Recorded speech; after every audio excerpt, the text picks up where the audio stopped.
Wassalatu wassalamu ala Rasulillah wa ala alihi wa ashabihi ajma'in, amma ba'd.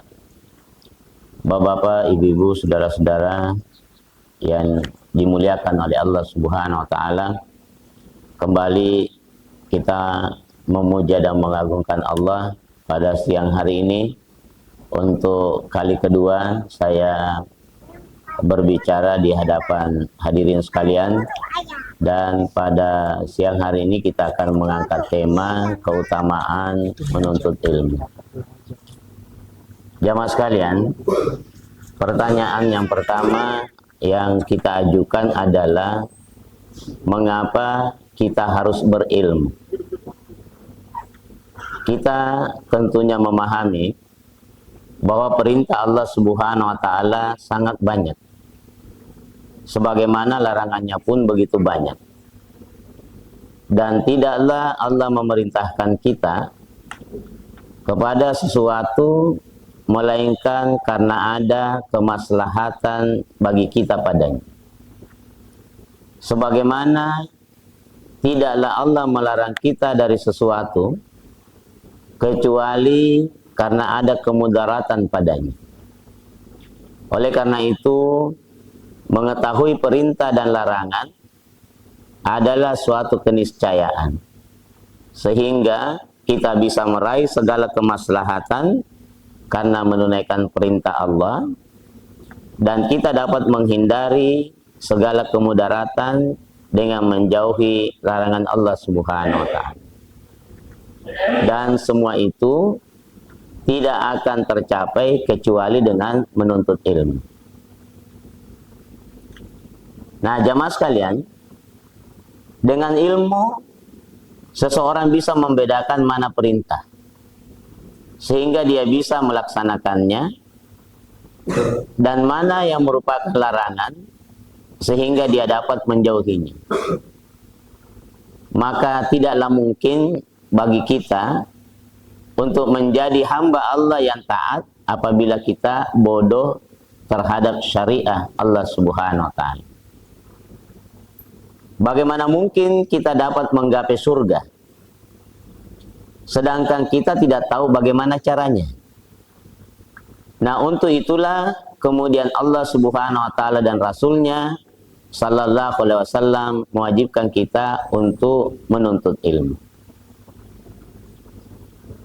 Oleh karena itu, sungguh teramat beruntung orang yang memiliki ilmu yang luas,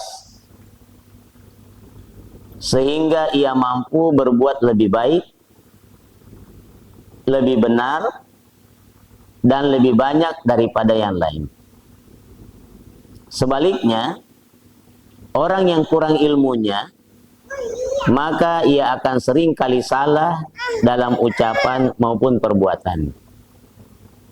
Maka menjadi sebuah kewajiban bagi setiap manusia yang ingin bahagia dunia dan akhiratnya untuk senantiasa menuntut ilmu. Nah, banyak sekali dampak yang akan dirasakan jika seseorang kurang ilmu. Di antaranya, ia bisa bertindak salah. Pertanyaan selanjutnya, jamaah sekalian, adalah mengapa ada orang yang akhlak dan bicaranya sangat bagus? Hal ini bisa terjadi karena ilmu yang dikuasainya sangat dalam, wawasannya luas, dan pengalamannya banyak. Akibatnya, setiap dia bertindak dan berkata selalu baik dan benar, meski kadang-kala terlihat hal itu adalah sesuatu yang kecil. Sedangkan orang yang kurang ilmunya, cirinya adalah bila bicara sepanjang apapun, tidak ada hal yang bermanfaat yang dapat dibicarakan. Oleh karena itu, orang tua misalnya, kalau orang tua kurang berilmu, kurang wawasan, dan kurang pengalamannya, maka di dalam mendidik anak cenderung akan lebih sering marah. Nah, jamaah sekalian, Ada 3 hal yang dapat memberikan manfaat bagi kehidupan kita sekarang dan selanjutnya. Yang pertama, jangan bosan ataupun jenuh untuk mencari dan mendalami ilmu. Kenapa? Karena ilmu adalah cahaya yang dengannya jalan kehidupan seseorang menjadi terang benderang. Sehingga ia mengetahui ke arah mana ia akan berjalan. Nabi sallallahu alaihi wasallam bersabda, "May yuridillahu bihi khairun yufaqihu fiddin." Barang siapa yang Allah kehendaki padanya kebaikan, maka Allah akan pahamkan dia dalam masalah agama. Jadi kalau Allah Subhanahu wa taala menginginkan kebaikan bagi kita, maka Allah Subhanahu wa taala akan memberikan kita kemudahan di dalam memahami ajaran agama ini. Yang kedua, perangilah segala kebodohan yang ada pada diri kita semampu yang dapat kita usahakan. Kenapa? Karena seseorang tidak akan binasa, demikian pula tidak akan celaka, melainkan karena ia bodoh akan agama. Allah Subhanahu wa taala berfirman tentang Nabi Musa alaihissalam. Qala a'udzu billahi an akuna minal jahilin. Musa berkata, aku berlindung kepada Allah agar tidak menjadi salah seorang dari orang-orang yang jahil atau orang-orang yang bodoh. Jadi Nabi Musa berdoa kepada Allah agar dia tidak termasuk golongan orang-orang yang bodoh. Yang ketiga, janganlah sekali-kali kita berbuat ataupun berucap kecuali didasari dengan ilmu. Kenapa? Karena Allah Subhanahu wa taala berfirman, "Wala takhfu ma laysa laka bihi ilmun." Dan janganlah kamu mengikuti apa yang kamu tidak mempunyai pengetahuan tentangnya. Inna sam'a, karena sesungguhnya pendengaran itu, wal basara, penglihatan itu, wal fuada, serta hati, kullu ulaika kana anhu mas'ula, semuanya akan dimintai pertanggungan jawabnya. Oleh karena itu sekali lagi Allah Subhanahu wa taala mengingatkan kepada kita bahwa pendengaran, penglihatan, dan hati akan dimintai pertanggungan jawabnya. Sementara seluruh anggota tubuh kita yang lain hanya menjadi saksi atas apa yang kita perbuat di permukaan bumi ini. Tangan kita hanya menjadi saksi. Kaki kita hanya menjadi saksi. Kenapa? Karena pintu kebaikan, demikian juga pintu kejahatan itu ada pada pendengaran, penglihatan, dan apa yang kita dengar, apa yang kita lihat akan mempengaruhi hati kita.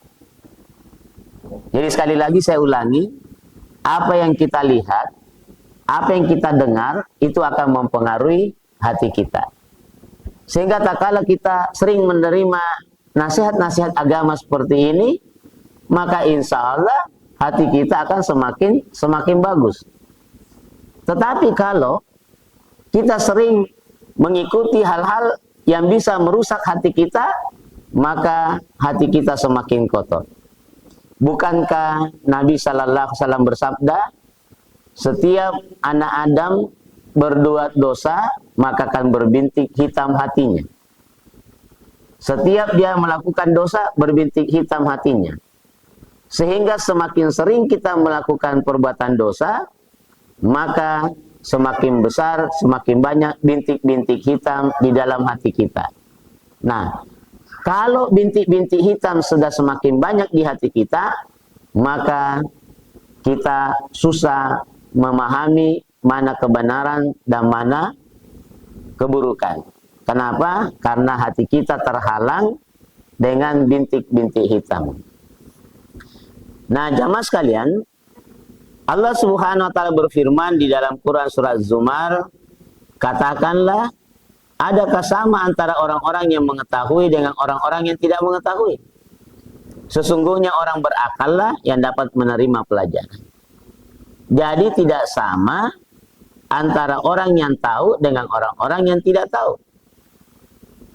Karena hanya orang berakallah yang dapat menerima pelajaran. Ini firman Allah yang terdapat dalam Quran surah Az-Zumar ayat 9. Kemudian Rasulullah Muhammad SAW memberikan arahan alternatif pemikiran dan penyikapan terhadap ilmu. Nabi SAW bersabda, jadilah kalian orang-orang yang berilmu. Kun aliman. Jadilah kalian orang-orang yang berilmu. Kalau kalian tidak bisa menjadi orang berilmu, setidaknya jadilah penuntut ilmu. Jadilah orang yang pembelajar. Kalau kamu tidak bisa menjadi guru atau menjadi pembelajar, maka jadilah engkau orang yang suka mendengarkan ilmu.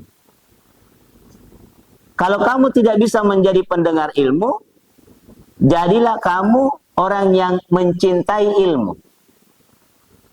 Wala takun khamisan. Dan jangan kalian menjadi orang yang kelima.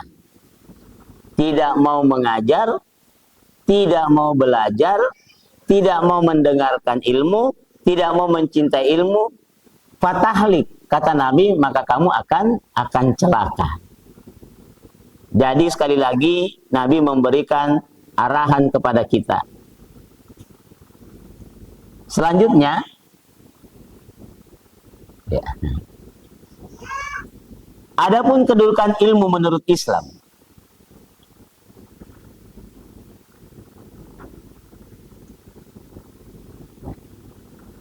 Ya.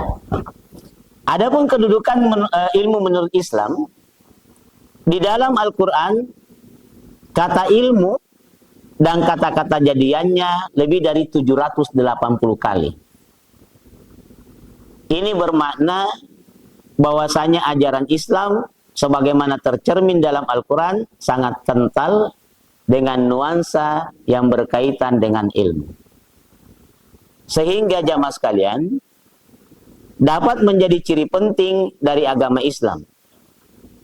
Sebagaimana dikemukakan oleh Dr. Mahadi Ghusyani, salah satu ciri yang membedakan Islam dengan yang lainnya adalah penekanannya terhadap masalah ilmu.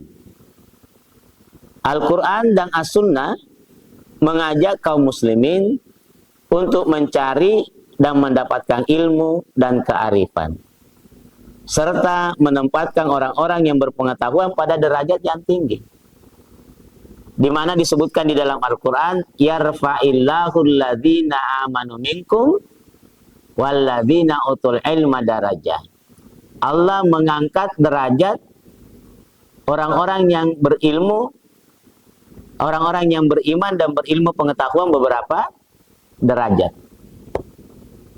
Nah, jangankan manusia kalau dia berilmu. Anjing pun kalau berilmu maka Allah akan angkat derajatnya. Jadi sekali lagi, jangankan manusia kalau dia berilmu, binatang pun kalau berilmu Allah akan angkat derajatnya. Contohnya, ada 2 ekor anjing. Satu anjing diajar berburu, satunya lagi tidak diajar berburu. Anjing yang diajar berburu, begitu dilepaskan dengan ucapan bismillah, lalu dia menggigit binatang buruannya, lalu binatang buruan itu mati, maka halal dagingnya dimakan. Sementara kalau ada anjing tetangga kita menggigit ayam kita, lalu ayam itu mati, maka haram dagingnya dimakan. Apa yang membedakan? Satunya anjing berilmu, Yang satu anjing tidak berilmu. Jadi sekali lagi, jangankan manusia, binatang pun kalau berilmu, Allah akan angkat derajatnya.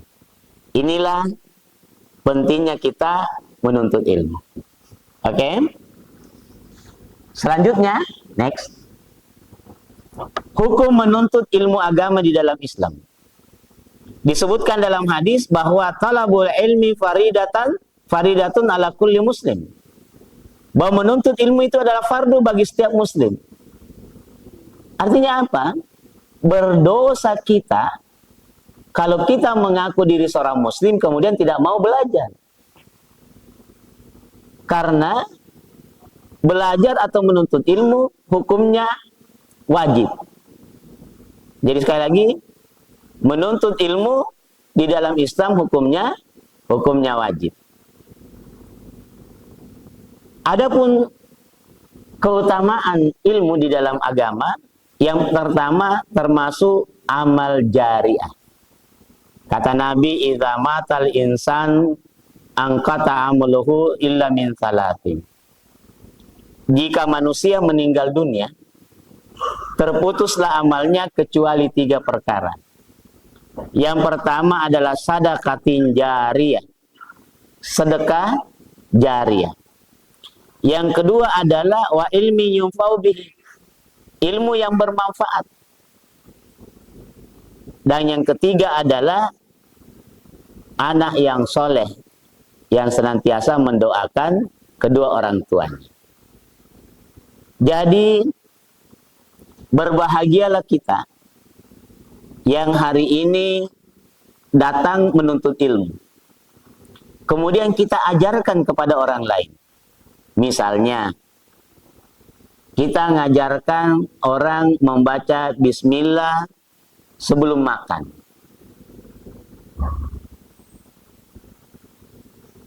Begitu dia amalkan, maka dia mendapat pahala. Dan karena dia mengetahui dari kita, maka kita pun mendapatkan bahagian pahala. Itu baru 1 orang kita ajar. Bagaimana kalau kita mengajar 10 orang? Maka 10 orang melaksanakan itu, atau membaca bismillah sebelum makan, maka masing-masing mereka mendapat 1 pahala. Sementara kita mendapatkan 10 pahala. Subhanallah. Inilah indahnya mengajar ilmu. Apatah lagi kalau kita mengajar orang membaca Al-Quran.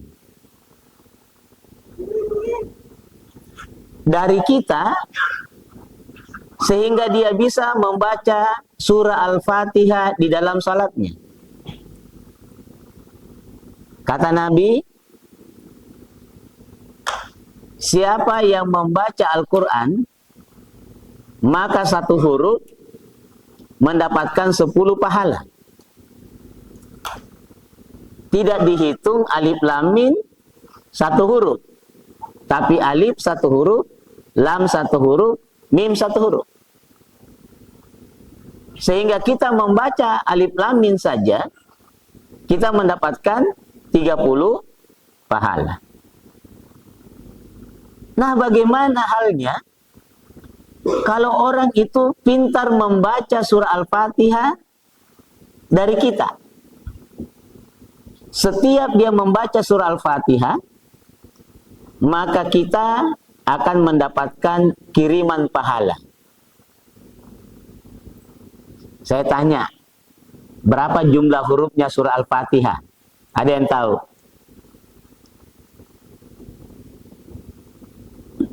Ada yang tahu jumlah huruf surah Al-Fatihah? Coba kita cari masing-masing di Google. Jumlah huruf surah Al-Fatihah. Saya juga belum pernah mencoba mencari. Kita sama-sama cari berapa jumlah huruf surah Al-Fatihah. Coba kita cari di Google. Jumlah huruf surah Al-Fatihah.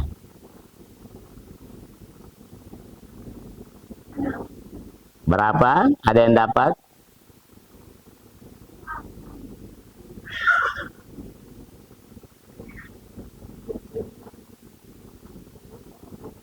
Berapa jumlah hurufnya surah Al-Fatihah? Aduh.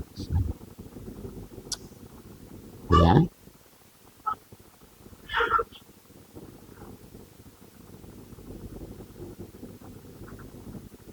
Berapa? 114. 155 ya. 137 di luar bismillah. Nah, 139. 139 dikali 10. Berapa?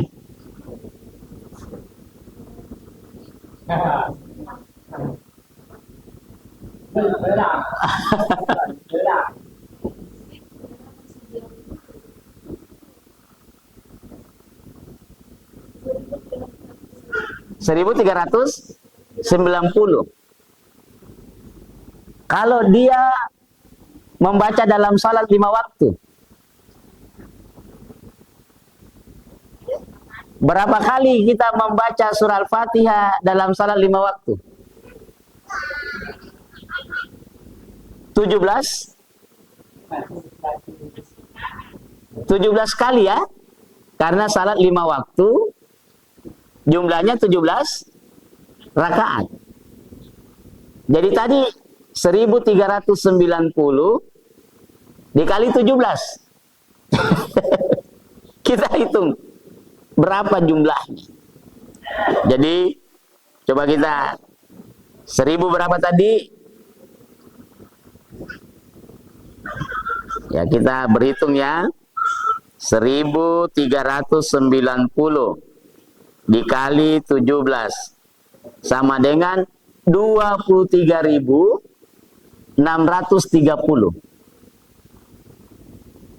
Kita sendiri yang baca, kita dapatkan pahala 23.630. Bagaimana kalau ada orang 10 orang kita ajar? Dia tahu membaca surah Al-Fatihah dari kita.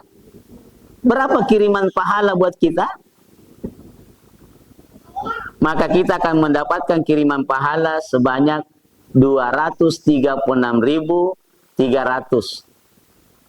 236.300. Satu hari akan mendapat kiriman pahala sekalipun kita meninggal dunia. Oleh karena itu, menuntut ilmu termasuk amal jariah. Baik. Yang kedua, ya, kita naik. Yang kedua, keutamaan menuntut ilmu agama, dia merupakan fondasi amal. Di mana Imam Bukhari menamakan satu bab di dalam kitab sahihnya dengan bab ilmu sebelum beramal. Jadi kita dituntut untuk berilmu sebelum beramal. Sebagaimana disebutkan di dalam Al-Quran, fa'lam annahu la ilaha illallah. Ketahuilah bahwa sesungguhnya tiada Tuhan selain Allah. Jadi kita disuruh menuntut ilmu. Ketahuilah, pelajarilah bahwa sesungguhnya tiada Tuhan selain Allah. Oleh karena itu, ilmu adalah fondasi amal. Ilmu adalah fondasi amal. Selanjutnya, yang ketiga. Kita naik lagi. Nah, dia setara dengan jihad fisabilillah. Sebagaimana disebutkan di dalam Al-Quran, tidak sepatutnya bagi mukminin itu pergi semuanya ke medan perang. Ini Allah Subhanahu wa taala berfirman di dalam Al-Quran surah At-Taubah ayat 122. Tidak sepatutnya bagi mukminin itu pergi semuanya ke medan perang. Mengapa tidak pergi dari tiap-tiap golongan di antara mereka? beberapa orang untuk memperdalam pengetahuan mereka tentang agama. Jadi di dalam ayat ini disebutkan tidak semua laki-laki diperintahkan pergi berperang. Hendaklah ada sebahagian orang yang tetap tinggal mempelajari agama. Supaya orang-orang yang kembali berperang, kembali dari perang, itu kemudian mereka tetap menjaga dirinya. Jadi sekali lagi, menuntut ilmu setara dengan jihad fi sabilillah. Selanjutnya jamaah sekalian, Allah Subhanahu wa taala memerintahkan nabinya untuk meminta tambahan ilmu. Di dalam firman-Nya, wa qul rabbi zidni ilman. Ya Allah, tambahkanlah kepadaku ilmu pengetahuan. Dan inilah dijadikan doa setiap kita belajar. Rabbi zidni ilman warzuqni fahman. Ya Allah, tambahkanlah kepadaku ilmu dan berikanlah kemudahan bagiku di dalam memahami ilmu. Jadi jamaah sekalian, setiap kita belajar seperti ini, maka kita senantiasa berdoa, Rabbi zidni ilman warzuqni fahman. Ada orang yang saya pernah ketemu, dia ahli mengeluarkan darah dari urat, fasdu. Ya. Alhamdulillah, saya tanya ke dia, bagaimana caranya kamu memahami ilmu itu? Dia bisa hafal teori-teori pengobatan. Saya tanya, bagaimana caranya kamu belajar? Apa jawab dia? Ustaz, sebelum saya belajar, selalu saya berdoa dengan doa. Rabbi zidni ilman warzuqni fahman. Itu ya. Kemudian keutamaan ilmu yang kelima. Ya. Nabi sallallahu alaihi wasallam bersabda, "Man salaka tariqan yatlubu fihi ilman," barang siapa yang menempuh jalan untuk menuntut ilmu atau mencari ilmu agama, salakallahu bihi tariqan ilal jannah, maka Allah akan mudahkan jalan menuju surga. Subhanallah. Jadi kita yang datang setiap pengajian hari Rabu dan Ahad, maka ini adalah salah satu jalan bagi kita Allah mudahkan menuju surga. Karena Nabi bersabda seperti itu. Barang siapa yang menempuh jalan untuk menuntut ilmu atau mencari ilmu agama, maka Allah akan mudahkan jalannya menuju surga. Subhanallah.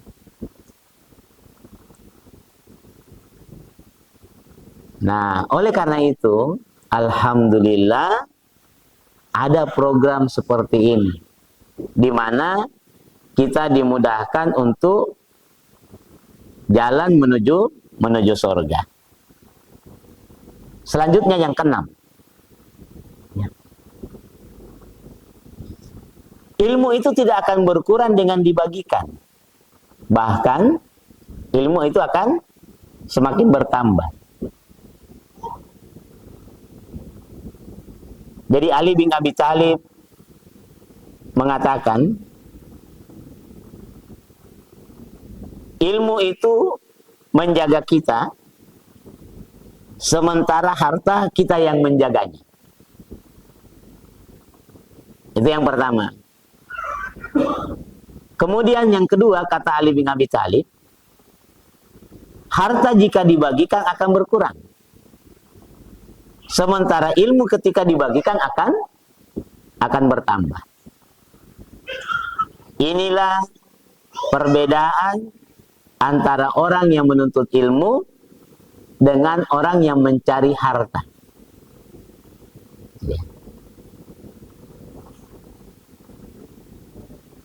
Pertanyaannya, cukupkah ilmu agama yang selama ini kita pelajari? Bagaimana? Cukup ilmu agama yang kita pelajari?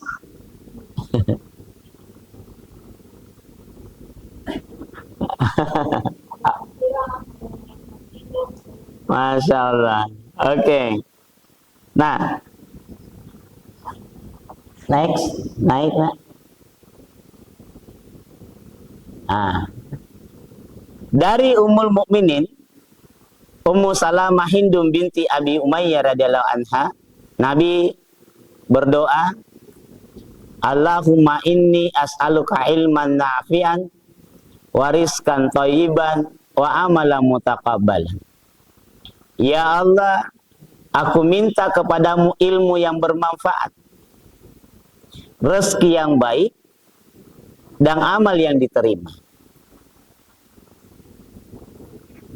Doa ini dibaca pada waktu selesai kita salat subuh.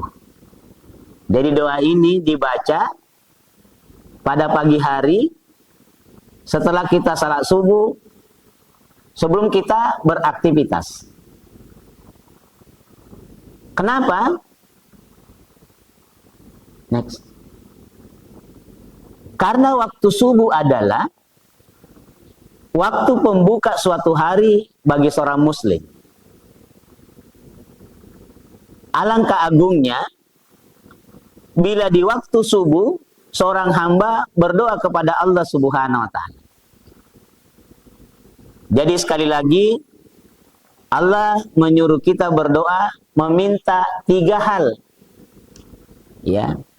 Sebagaimana di dalam hadis tadi, Allahumma inni as'aluka ilman nafi'an wa rizqan thayyiban wa amalan salihan. Ya Allah, aku minta kepadamu ilmu yang bermanfaat, rezeki yang baik, dan amal yang diterima. Selanjutnya, ilmu ini merupakan syarat utama meraih rezeki dan amal. Jadi ilmu sarana utama meraih rezeki dan amal. Disebutkannya ilmu yang bermanfaat di awal doa tadi, ya, ialah dalil yang jelas bahwa ilmu didahulukan sebelum kita beramal. Karena Allah Subhanahu wa taala berfirman, fa'lam annahu la ilaha illallah wastaghfir li dzambik. Maka ilmuilah bahwa tidak ada Tuhan yang berhak disembah selain Allah, dan mohonlah ampunan atas dosamu.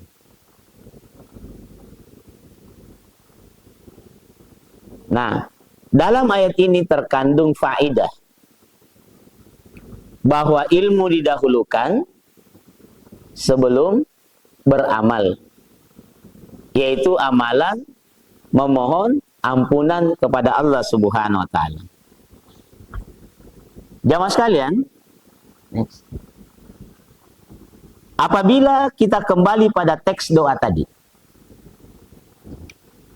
maka akan kita dapati bahwa penyebutan ilmu didahulukan sebelum penyebutan rezeki dan amal. Inilah dalil bahwasanya baiknya amal dan rezeki dibangun berlandaskan ilmu. Nah, ilmulah yang akan membedakan mana rezeki yang halal dan mana rezeki yang haram. Nah,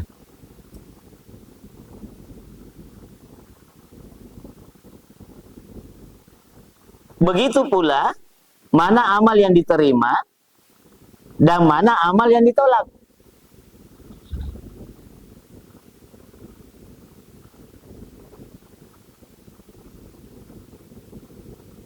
Nah, apabila ilmu tidak ada pada diri seseorang, niscaya akan bercampur rezekinya antara yang halal dan yang haram. Dan amal yang diterima atau amalannya ditolak. Dia tidak akan mampu membedakan keduanya kecuali dengan ilmu.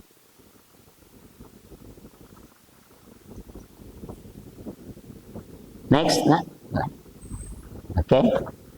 Oleh karena itu, ilmu harus menjadi perhatian utama seorang muslim sebelum mencari rezeki dan beramal. Sebagaimana kata Umar bin Abdul Aziz rahimahullah, barang siapa beribadah kepada Allah tanpa ilmu,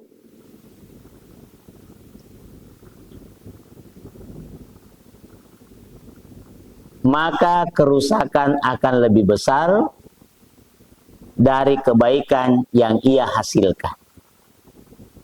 Masya Allah. Jadi sekali lagi, barang siapa yang beribadah kepada Allah tanpa ilmu, kerusakan yang ditimbulkannya akan lebih besar dari kebaikan yang dia hasilkan. Oleh karena itu Nabi bersabda, khairukum man ta'allamal Qur'an wa 'allamahu. Sebaik-baik kalian adalah orang yang belajar Al-Qur'an dan mengajarkan. Jadi sebaik-baik kalian, kata Nabi, adalah orang yang belajar Al-Qur'an dan mengajarkan.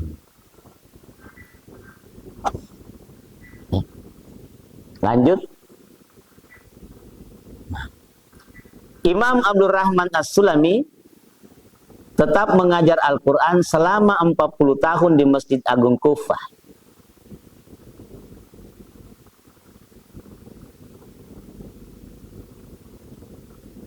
Disebabkan karena dia mendengar hadis ini.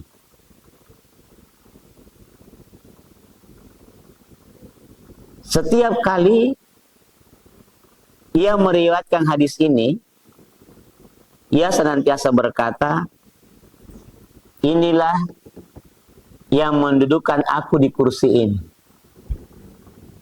40 tahun menjadi guru ngaji seorang ulama di Kufah.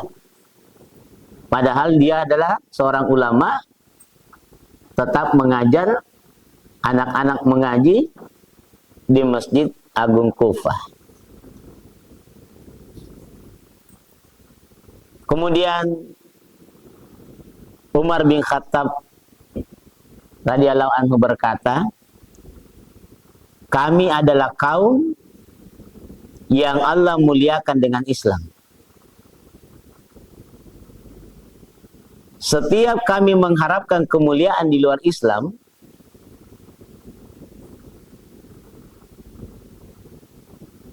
maka Allah akan menghinakan kami. Oleh karena itu, carilah kemuliaan di dalam Islam. Ya. Karena barang siapa yang mencari kemuliaan di luar Islam, maka Allah akan hinakan dia.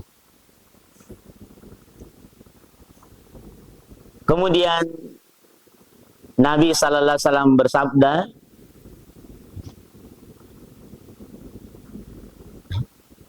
ya, barang siapa, sesungguhnya Allah mengangkat derajat satu kaum dengan Al-Quran dan merendahkan yang lainnya juga dengan Al-Quran.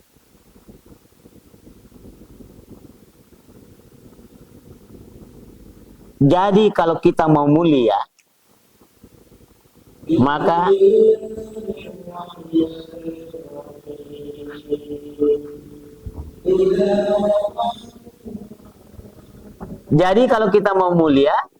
maka muliakan diri dengan Al-Quran.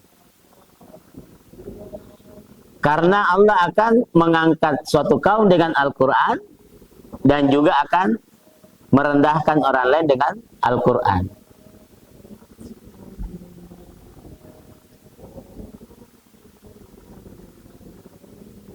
Artinya, kalau kita mau mulia, maka mari kita senantiasa berinteraksi dengan Al-Quran.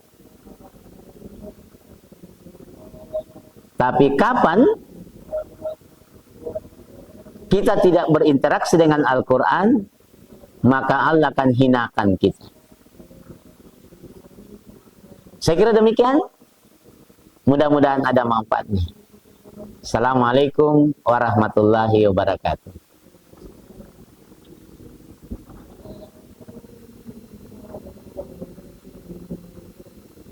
Silakan kalau ada yang mau ditanyakan.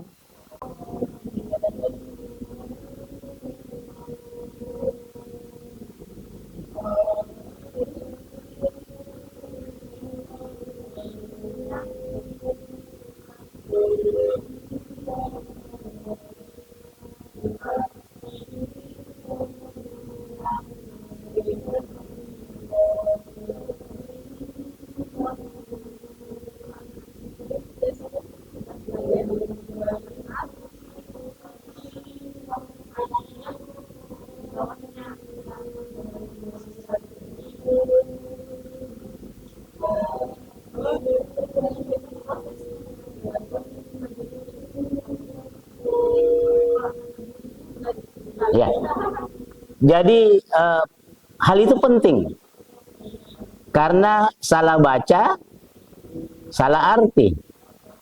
Iya, termasuk perkara panjang pendek.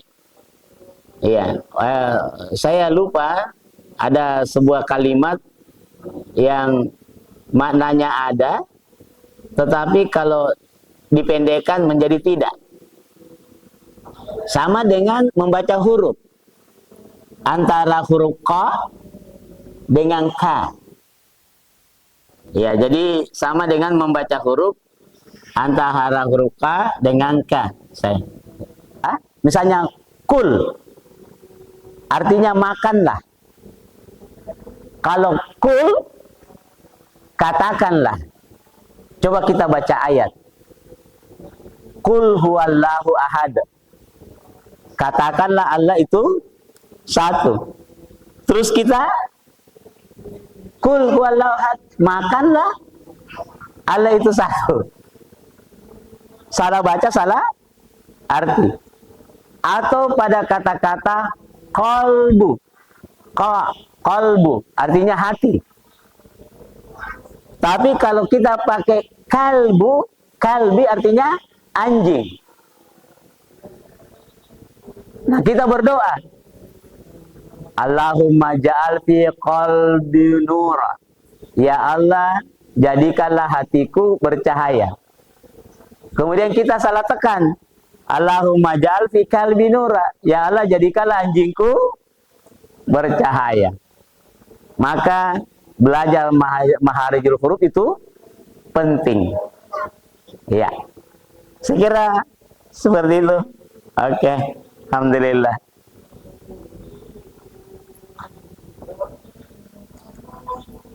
Masih ada lagi? Syukran. Subhanallah. Karena sudah waktu ya. Ya, makasih banyak. Syukran, jazakumullah khairan. Assalamualaikum warahmatullahi wabarakatuh.